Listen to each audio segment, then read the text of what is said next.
What's up, everybody? It's your boys, Coach Potatoes. We're back for episode 15. Anthony, TJ, Ben. So, this week, we're going to go over the big fight that happened over the weekend with Max Holloway and Brian Ortega as the headliners. We're going to go into our reaction to the Heisman decision and Kyler Murray winning the award. And then we'll jump into recap from week 14. Yeah, recap week 14, look ahead to week 15, and give our predictions and picks like we always do. So, Bilf, let's go through the card. Start with the first one of the night. Of the main card. Of the main card, yes. Sorry, we're not showing love to the cards. First one, light heavyweight, Thiago Santos knocks out Jimmy Manoa in the second round. That was a brawl. That was fucking awesome to watch. They just went out there and traded. They had no interest in strategically striking or trying to put together combos. It was literally just like haymakers nonstop. Not at all. Literally, if Thiago Santos' nickname is not the Hebrew Hammer, that is a misuse of his giant ass hammer tattoo and the Star of David on his shoulder. Like that needs to be his nickname right now. But yeah, dude came swinging. I think he actually got performance of the night bonus. He should have. That was fucking awesome. I agree. I would have also given one to Jimmy. He, as overwhelmed as he got, he did equally throw. He didn't try to run away, but he did get it. Yeah, he connected a couple of times. Give him the credit. Oh yeah, but actually, now you know what? At the first round, that made longer. I think Manoa would have won because he was. Yeah, he was starting to get some momentum going. Yeah, but good fight. It was a good, entertaining one to watch. Thiago Santos won to watch. Jimmy Manoa, that's his third one he dropped. Yeah, I saw that he lost his previous two. So I mean, he's had a tough go of it. The only thing he has in his favor is light heavyweight. Sucks. Not the deepest division they have. But Thiago Santos, Jimmy Manoa, good fight. Next one, Hakeem Duwadu, which is Kyle Bochniak. Split decision. I don't know. I don't want to say it was boring because they were doing a lot, but really not much significant. It's pretty boring. That happened. It was boring. It was pretty boring to watch. I think Howodu or whatever his name is from Canada. If I'm not mistaken, he is a Canadian. I think he was, yeah. So gets to fight in his home country. He got the edge. Overall, yeah. After the first fight on the main card went, and then he went to that. Yeah, it was pretty slow. But yeah, King Duwadu defeats Kyle. Next fight, welterweight Gunnar Nelson beats Alex Oliveira submission. That was nasty. That was probably the nastiest cut I've ever seen in a fight. That I got to watch live. I've never seen one that was actually spewing. It was it was gross. It was Oliveira looked good in the first round, especially. Nelson really wasn't able to get much going on the ground, even when he did take him down. Gunnar Nelson is obviously world-class jiu-jitsu practitioner, and it came to play in the second round. He got him down early, positions in the full mount, drops a nasty elbow that gashed Oliveira right above his eyebrow, and that shit was just spewing. And then it was all in his eyes and his face, and you could tell. That's why he instantly gave up his back. Nelson sinks in the rear naked. He probably gave him his back, or else he would have just drowned in his own. That's how much that was. It was just. It was gross to watch. Good win, Gunnar, though. Yeah, good for Gunnar. So, what is this, welterweight? Welterweight's pretty stacked. So, Gunnar has got some mountains to climb. Yeah, he's definitely 2 or 3 fights at least away before he gets talked about. Good win, Gunnar. Light. Co-main event. Women's Flyweight Championship. Valentina Shevchenko defeats Joanna Jędrzejczyk. That was one of the hardest fights to watch because I picked her to win, and I just felt bad because Shevchenko just did whatever the fuck she wanted for 5 consecutive rounds. Joanna, she literally kept going for the same mid to high kick, and Shevchenko would just wait for it and just take her down. Her corner must have either given her the worst advice, or even worse, didn't give her advice to correct what she was doing. But she just kept going to that kick. Shevchenko would take her down for that round, which would almost seal the deal. And Shevchenko, she was landing some good shots. Joanna, they were trading. I just think Valentina just kind of bullied her, but I don't think she severely hurt Joanna at any point. She just had control of the entire she never match. rocked her or anything like that. But she definitely, she could just put together a few combos basically whenever she wanted. She could take her down whenever she wanted, and she just kind of controlled the points all fight. And that was one of the few fights I've ever watched also that I felt pretty confident I could say that was a 5-0 unanimous. You can make an argument for a 4-1 maybe in round 4. I think it was that Jurchek was starting to kind of put some stuff together. You know what? All 3 judges scored 4-1, so they didn't give Joanna one round. Probably that 4th one. Yeah, that was the only one you could. I mean, these 2 ladies had fought Muay Thai before. Valentina winning those matches. Yep. So Joanna, I don't know if she just didn't work on anything but her striking, but that definitely played a disservice. Shevchenko definitely added that wrestling edge. Yeah. Or at least practiced a takedown from a kick. And I think that was enough to get it done. I think Joanna needs to throw something else in her game because her striking, sure, it was good enough for raw weight. Right, that's where she came from. 1 below fly. Yes. Mixing it up. But she made her match in Rose, and she goes a weight division up. So if she's got to mix in some judo or something. She's got to be able to. She's got to be able to close the gap. Yeah, she needs to do more than just strike. I realize this worked for her before. It's not working now though. Shevchenko just proved that point. She might not have worked a lick of striking since their last fight, just because she threw in a little bit of wrestling. It was definitely enough to seal the deal. We got the championship fight, featherweight. Next Holloway, Dr. Stoppage, round Ortega between the 4th and 5th rounds. No controversy there, in my opinion. No. I think they did Ortega's service. It was heading that way, and the dude was taking punches. I was surprised he was still standing. Great heart on that kid. Yeah, a lot of heart, but he, we talked about Jurchek's corner not really doing her a service. I don't think Brian Ortega's corner did him any service either in this fight.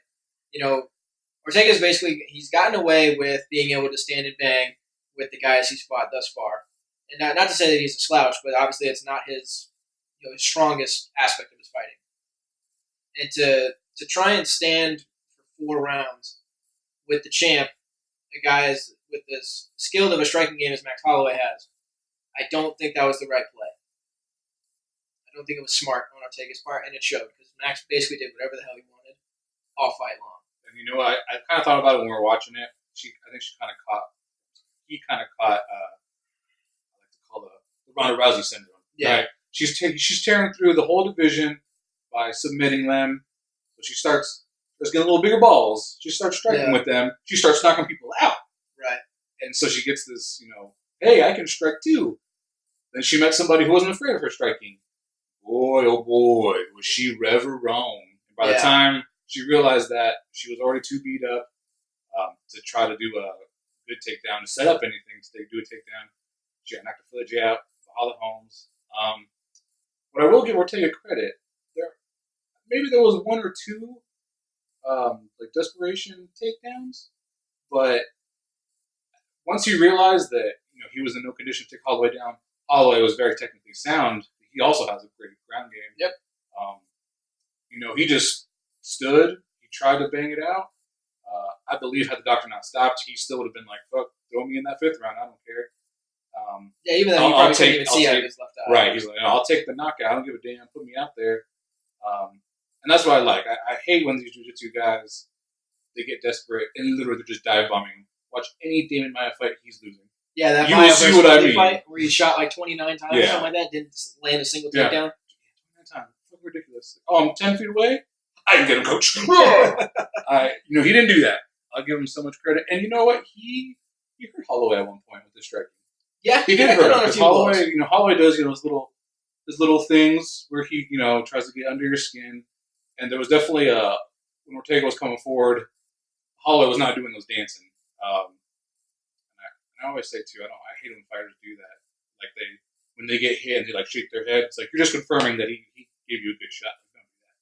You're just giving notified confidence. He was not doing any of that, which in turn showed that he was getting hit. He wasn't doing his little dancing anymore. But then after a while, Ortega, for some reason, he wouldn't move forward, and he was respecting Holloway's striking, which he definitely should. But that was his opportunity to even maybe go for a takedown. Well, Holloway was still trying to shake off the cobwebs. But then you saw it as soon as Holloway had his feet under him. He was doing his taunting, and that's when you knew, it's kind of too late. He's back in his form, and just picked Ortega apart. Yeah, I mean it's exactly that. He should when he connected on those couple of combos that he put together. That's the perfect setup. Like now, he's respecting your striking game enough.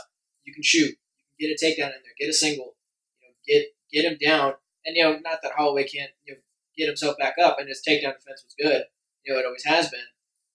But that's when you got to get it. You got to change the game plan. You've gone a few rounds trying to just stand and trade, and you're getting your ass kicked. Something's got to give. His plan is working. Yours is not. Yours is the one that needs to change. It might have been the second when Ortega actually had the chance of maybe taking his back, but Holloway stood up. Yeah, I want to say like Ortega. I think he kind of fell off. Yeah. But that would have been his chance. Not that it was been a guaranteed win. Again, Holloway, very respected ground game. But it wasn't a complete mopping. Ortega had his chances. I definitely think it won't be his last. Killer. Yeah. Killer. I mean, he's too good of a fighter for it to be his last title shot. But I think it was definitely an awakening for Ortega. I think it's something where he's got to realize, kind of the way I look at it is basically he got kind of put into like a know your role type situation. Like, look, if you're going to come and stand and trade with the big boys, you better be at this level. Right now, your striking game is here, mine's here, and I'm going to show you why. And that's exactly what Max did. And I think, and confidence goes a lot in striking, and I think he had that in spades because he knew this guy can take me down all he wants. I'm going to end up in a better position, even if I'm on the back. Yep. Because he knew he had his ground game to fall back on. When he got Holloway, who I'm sure was very comfortable on the ground, didn't care if he went there, and he just has better all-around striking. I think Holloway's just a bad matchup entirely for Ortega. He's a little better at striking, and I think he has enough ground game, takedown defense to render that almost useless for Ortega. There's always a chance of getting a takedown, always a chance of rocking Holloway and taking him down, but Holloway is just not a good matchup for Ortega. Yeah, well, Max is also one of the smartest fighters out there too, because there was a couple of times in the fight where they were kind of standing and trading, and then Ortega ended up going to the mat, and he's on his back, and Max had a chance to obviously shoot in, go for some ground and pound, take top position. He's like, no, get up.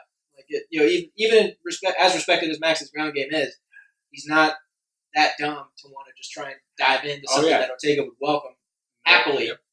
Come on into my full guard. Let's do it. Even as beat up as Ortega was, Holloway knew if there was any way he's going to win. And you know what?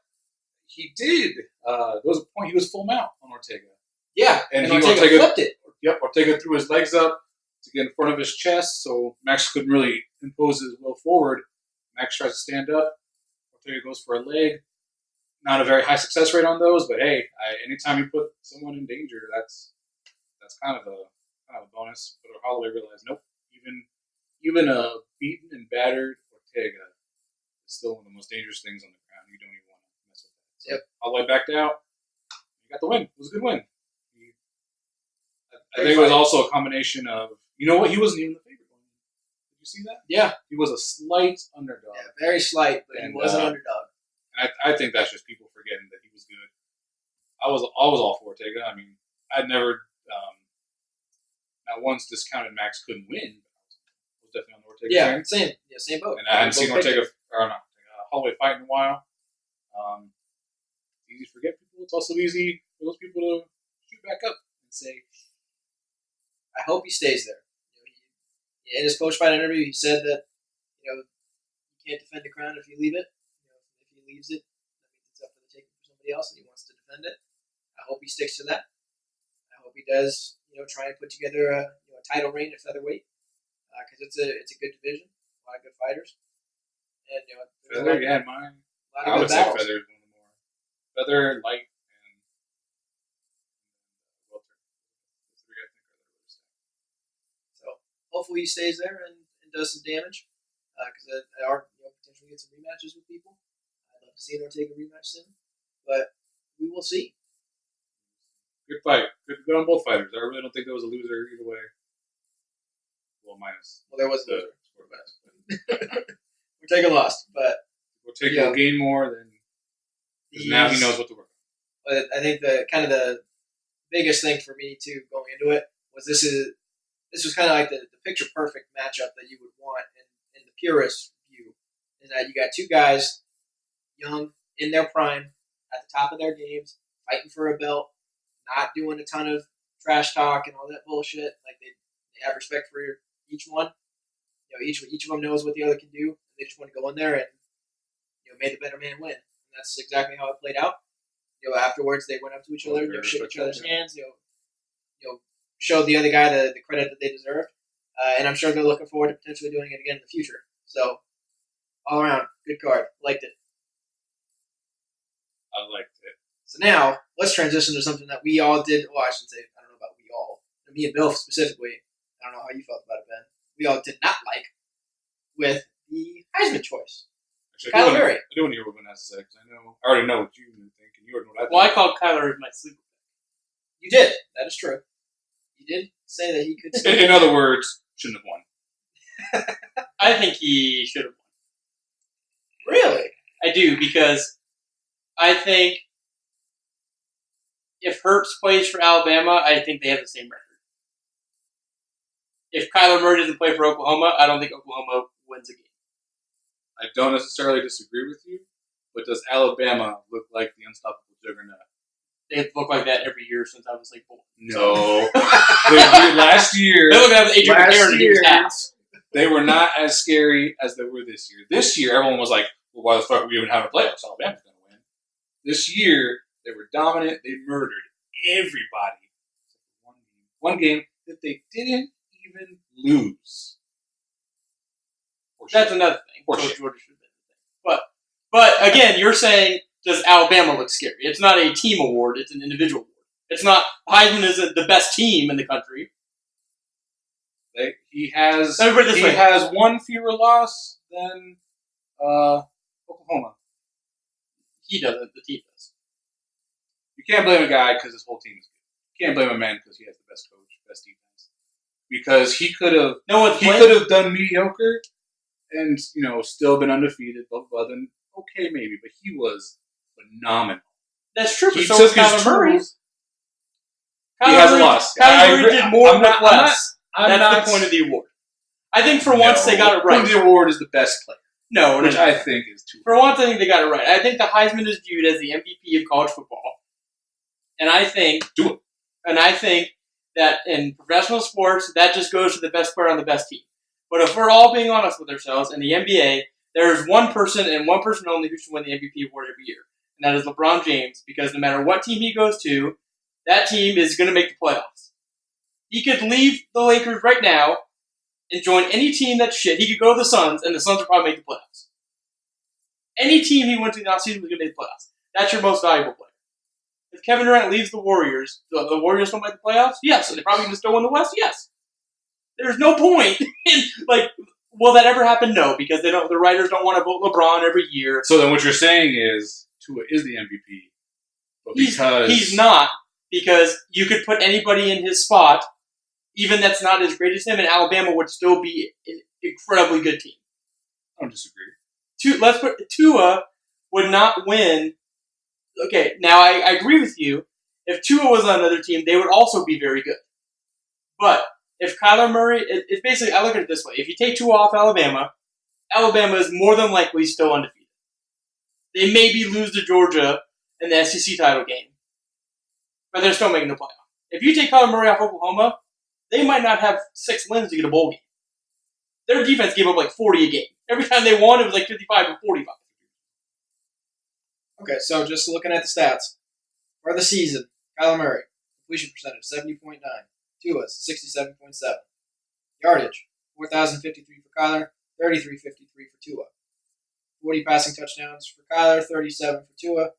Rating 205.7. All for while Kyler, never Tua, playing a fourth 202.3. quarter. All while never playing a fourth quarter. Because their defense never gave them any fucking points. You know what? It'd be the same way. If they go, hey, we're not going to give it to Tua straight off of stats. He didn't play the fourth quarter. Okay, say that. Tua, we're not going to give it to you because your team is just super good. Okay, say that. But straight up, player for player, Tua is better. Had he had a fourth quarter in, what, How? 12 games, the stats are better. I think percentage-wise, if you scaled it to 3 quarters, yes, Tua's would be better. But I think him getting hurt and not playing that last quarter and a half or whatever it was against Georgia ended up hurting Tua's Heisman case. Right? I know they were losing up to that point with him in the game. That's like if he finishes that game, I personally think this probably goes the other way. I'm not saying Tua isn't great. I think Kyler deserved the award. I think they got the award right. Now, do I think there's a little aspect of this? I do, which is, and I'm going to tie this into something else. There's still a human aspect in this. It's not computer generated. There's people that vote. And I think the human aspect is this. Tua is only, technically a sophomore, so he has to play one more year. Your thought is he's going to be incredible next year, if not better. This is Kyler's only year in college football, because he's probably going to go play baseball after this. Exactly. He's not even going to do anything. So I think if you're sitting there and they're like, it's a flip a coin. I think you give it to the guy that's got 1 year who deserved it. That's it. He's done. Knowing that more than likely Tua is going to win it next year, barring he gets injured. Is that the best way to do it? No, because there's a ton of ways to do it. But when they're that close, I do think there's a human aspect. I bring that up because we'll get the NFL in a second. I have a feeling the NFL MVP vote is going to go kind of the same way. Because people are going to bitch if Patrick Mahomes doesn't win, which I get it. But I wouldn't be shocked if Drew Brees wins because of the career records he's broken this year, the fact that he's never won it, the fact that he's 40. There's still a human aspect when you have people vote. It's not like a computer-generated thing. Technically, Tua still should have lost computer-generated. But I doubt it would have taken into account. But I think that ties into the. So that's the thing that you're going to have to deal with at Alabama. If you want to win Heisman's, go play for someone who the rest of the team's going to be done. If you want to win championships, go play for Alabama. That's basically how it's going to be. Derrick Henry won it the 1 year that he won it because was Hurts the quarterback then as a freshman? And he was ass. They literally he threw like 10 times a game because Derrick Henry just couldn't be stopped. So the point is, if you want to, but other than that, have they had any other Heisman winners? I don't think McCarron won it. Did Richardson win the Heisman? Then he went on to the NFL. I thought he was in it the same year because he came out the same draft as Luck and RG3. I don't think he won it. I think he was just nominated. They were in the same draft. I looked that up. I'm pretty sure. I don't know. I think it I don't was know definitively, but I think it was Luck, RG3, and him as the 3 people for the Heisman. And I think RG3 won because I'm pretty sure he has to have. Because didn't you tell us that he was the only person to win 2 Heismans? That's Archie Griffin. Because I'm pretty sure they came out in the same draft class. Yeah, RG3 won it in 11. Does it show who his people were? Yeah, because I know for certain that Luck and RG3 were 2012 drafts, and I'm almost 95% sure. Richardson was 3rd. So so again, that's another quarterback versus running back thing. But Alabama, as great as they've been, they don't have Heisman contenders. Why? Because their entire team is fucking phenomenal. Well, you know what? So also, if you take the human aspect to it, Alabama doesn't win the championship game last year. I get it. Different season. Totally get it. But now if you're going to bring a human aspect to it, how does that not also weigh in people's minds either? He's saying they're going to give it to Kyler because of something he's going to do next season. That's true. Which is nothing because he's going to baseball. Which is the smart move. Oh, totally agree. But less injury, more money? Oh, duh. Yes, you have to give up like a $5 million just off the bat to not if you want to play I don't think he's going to be good. And then total rookie contracts relative. I think they got it right with Kyler. I think if you sign to Alabama, you pretty much know that you're probably not going to win the Heisman because everyone's going to look at your team and go, "Well, you've got NFL players at every position. You should be good." Like if it's just but they are. That's the thing. I get that, but AJ McCarron looked phenomenal, but that's because he had fucking Julio Jones just beating. Doesn't matter who you put out there, he's beating him. He's going to be wide open. Like a lot of so that it's just kind of if your personal goal is to win the Heisman, don't go to Alabama. That's just. The committee's shown that because they're going to pick the best player on the team which I think is the right way. If you take a player off the team, are they going to be done? That's how you determine how valuable they are, in my opinion. Not the best player with the best stats. Well, technically, no, actually. Dwayne Haskins had better stats than both of them. Yeah, that hurt him. Yeah, there's no way. They lost to Purdue. I think that's really what weighed against them. Pretty much, not just him, but the whole team. You obviously have to win, but I think that the way they view it, and I think the same thing with Dwayne Haskins, is that you could probably put someone there and they would still be... If you took all the quarterbacks off their team, who would be the worst team? I think the answer is Oklahoma.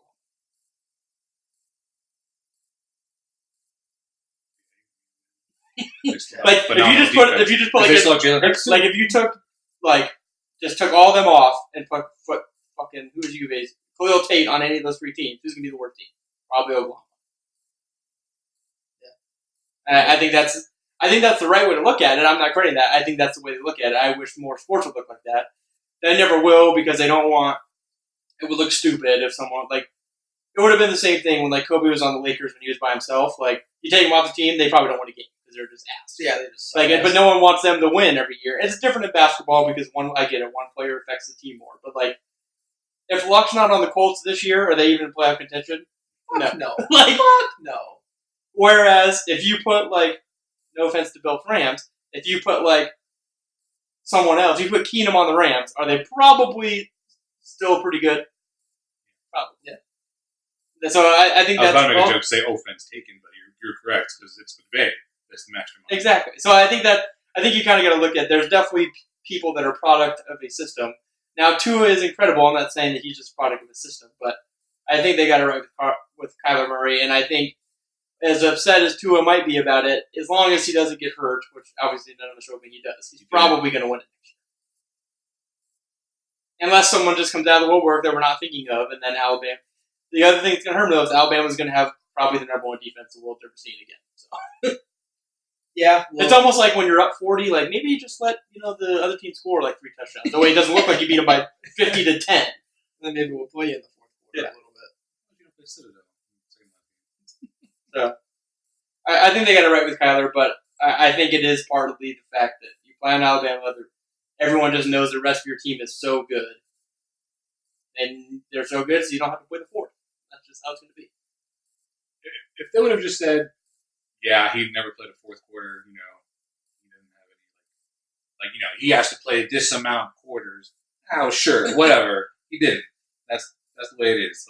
Quarters. I don't know. Something that they would have been you didn't play a lot amount of time. But if not, I think he should have won. Out of what he did with less amount of time. It's ridiculous. I do agree that it's very impressive what the amount of production he was able to. Do we know how many fourth quarters he didn't play though? All but one. He did have to play one. I think it was whoever they played after Citadel because they were. It was somewhat and then he obviously didn't against Georgia because he got injured. Which is fucking crazy to have those. At the end of the day, if you asked who would rather win a national championship or win the Heisman, I think he's won a national championship. We have a chance to show it. You just shit all over Oklahoma and just be like. They could. They will have a chance. Alabama players, that's their matchup. Oh, yeah. And then all the Bama players were like, "What the fuck?" Tua was supposed to bring this home. Now they're all like, "We're gonna fuck you guys up." Yeah. they were going to destroy them anyways. But that's also let's put it this way: if Kyler goes out there and somehow wins, it's going to be the ultimate just fucking silence your opponent to the world. Just nuts all over your face. There's no way they're going to win, though, because Alabama's going to score every time they touch the ball because Oklahoma defense is just the worst I've ever watched. Yeah, they get up like 40 a game. They might be the worst defense to ever make the college football playoff. That's probably I wonder if that also hurt Tua. Just because he's on Alabama. Everyone's like, could be. Tired of seeing Bama players. I doubt that. If you're bringing, the same people that vote for the Heisman just vote for them to be number one every year, too. So. Which they are. Oh, there you go. Deservingly. No. I don't think anybody disputes that. Alabama's pretty clearly every year the best fucking team in the country. But if you're going to bring this human aspect, I won't vote for the best guy. The other thing, too, is that you can bring that in, is if they're getting tired of voting for people, they also voted for an Oklahoma quarterback last year and then voted for another one again. So. True. They're doing everything they can to give Oklahoma some Only Oklahoma votes. That's what it is. All the votes for Oklahoma. Only Oklahoma votes. We've solved it. All right. Well, I think we said our piece on that one. Yep. And said he was probably in number 2 place. Yeah, that's exactly where. Or was he finished. third? Was he second? No, he finished second. He was second. Yeah. I don't think there was ever any debate on. Haskins was there for. They needed 3 formality. people. Yeah. They needed 3 people. He just Even though his numbers were better, he just enjoyed the steak dinner. Okay, we're gonna fly out here. You want to check it out? Is it Heisman in Hawaii? That's really gonna I don't know. I have no hope so. idea. I think it's in like the same place every year. I think it's in like New York. More than likely. Tua is Hawaiian though. Yeah, he is. He went to the same high school as what NFL quarterback? I didn't even know that. Had you not said... Well, you didn't phrase it. Had you You just just say asked me. NFL player, I probably would have guessed Manti. I would have never remembered that Marcus Teo? was from. Yeah. He's still in the league, yeah. Manti Te'o would be your first thought there. He was a Heisman candidate. He was good. Jesus. He was there, even though his girlfriend wasn't. Yeah. People don't forget. All right, let's recap week 14. We need a 30 for 30 on that. That's it. Manti Te'o's catfish girlfriend. I feel like they did do like a mini 30 for 30 before that championship game. Because they were like, this girl was like, hey, that's me, but I'm not dating Manti. Something's going on. And it was like, what, his cousin or some shit? It kind of like a mini one before the championship game. I don't That's remember. what we need to do. We need to start coming up with parody 30 for 30. Oh, it was like, what? Are there people that do that? The best one was still that Dwight one. Yeah, that was Just- pretty funny. Yeah. They didn't protect his rim or whatever it was. I told you, one of the greatest rim protectors ever didn't protect his own rim. That's just classic. All right. Let's go through. Week 14. Let's check it out.